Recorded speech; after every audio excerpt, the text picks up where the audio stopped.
Hello, my name is Kathy, and today I'll be teaching the Irish song, The Leprechaun, from the 50 Irish Melodies for All Harps book by Sylvia Woods.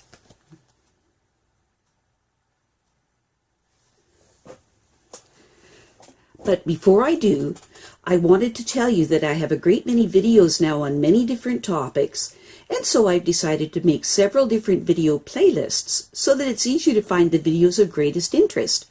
So please check out my playlist page.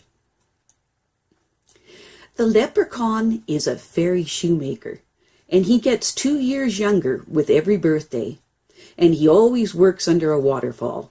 If there's no waterfall, he'll invent one.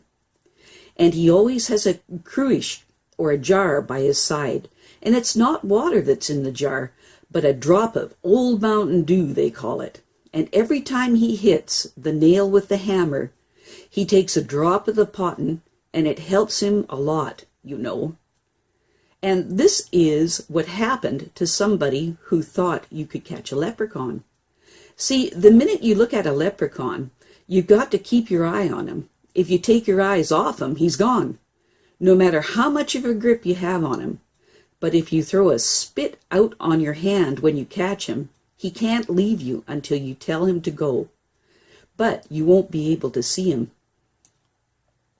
This song, the English version, has been attributed to Robert Dwyer Joyce, 1830 to 1882.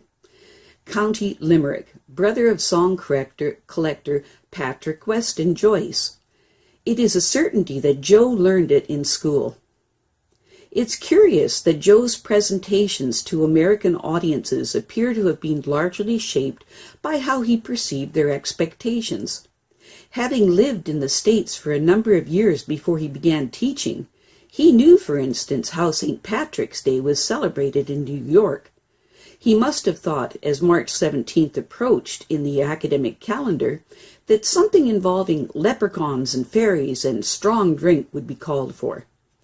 Thus it is that the Joe Heaney collection at the University of Washington collection contains several performances of this song, both in Irish and in English, plus any number of stories and anecdotes relating to the supernatural. Now I'll teach the easy version first, and then the advanced version. Then I'll play the easy version with all of the elements discussed, and then the advanced version. When performing this piece of music as a solo in public, it's nice to play the easy version first, and then immediately play the advanced version for a wonderful full-toned effect. And I'll demonstrate this as well. Hello! When learning this piece of music, clap and count out the right and left hand, and then learn it hands separately and then put it hands together. The Leprechaun is written in the key of E minor, so remember to engage all the F sharping levers before you begin. Plus engage all the middle C sharping lever before you begin as well. Now, all music tells a story, and I'm not talking about the words of the song. Rather, I'm speaking about the music itself. In The Leprechaun, the melody is in the right hand and the accompaniment is in the left hand. So make sure that the right hand melody is louder overall than the left hand. In all music, there's a beginning and an ending and a climax point, and we'll discuss each of these elements now. In music, it's a general rule of thumb that when the notes of the melody, in this case the right hand notes, rise in pitch from lower notes to higher notes, that the volume will increase. And when the melody notes fall in pitch, the volume will decrease. In general, the left hand of the most songs will be the spot where the beat of the song manifests most strongly. In general, the first note of each bar of music in the left hand is slightly emphasized to give a good strong beat, and the lower notes are also emphasized slightly, and what this does is it causes the playing of the piece of music to have greater depth and contrast. At the conclusion of the piece will be a slight retardando, or a slight slowing down of the tempo so that the listener can hear that the song is about to end. And this is the melody for The Leprechaun.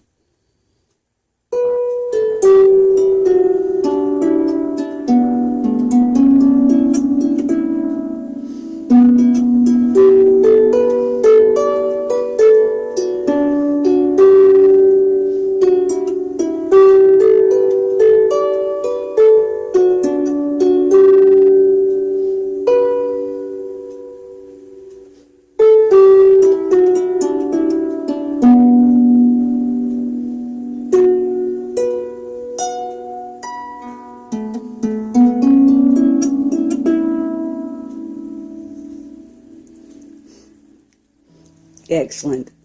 In the Leprechaun, on the easy version, on line 3, second bar in the right hand, you've got an E, quarter note E, quarter note E, quarter note G, half note A.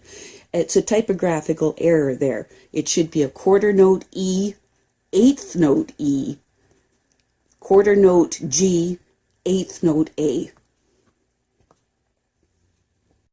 And this is the easy version of the Leprechaun.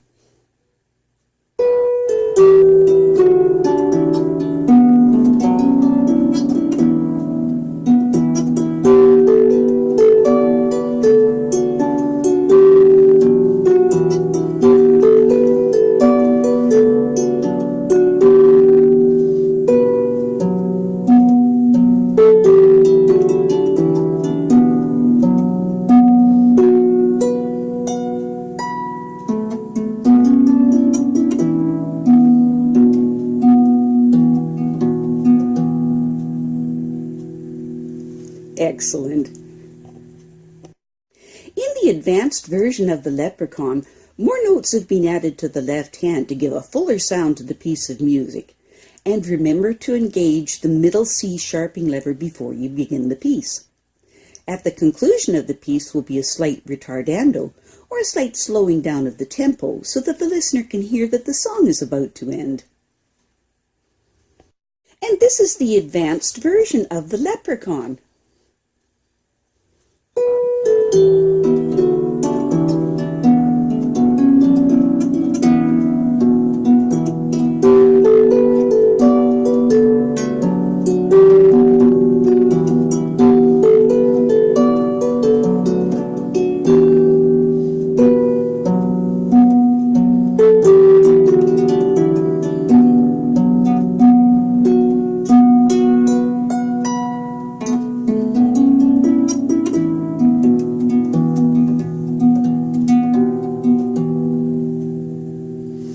Excellent.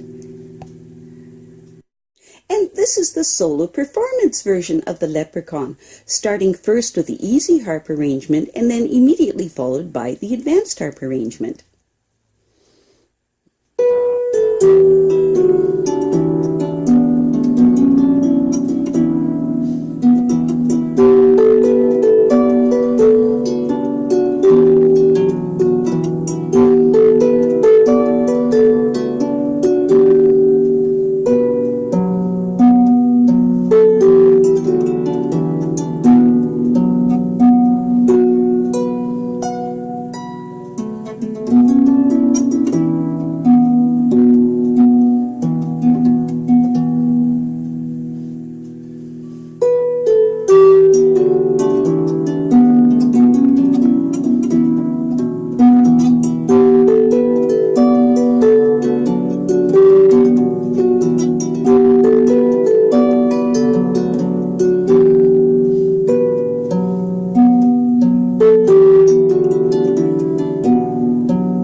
Excellent.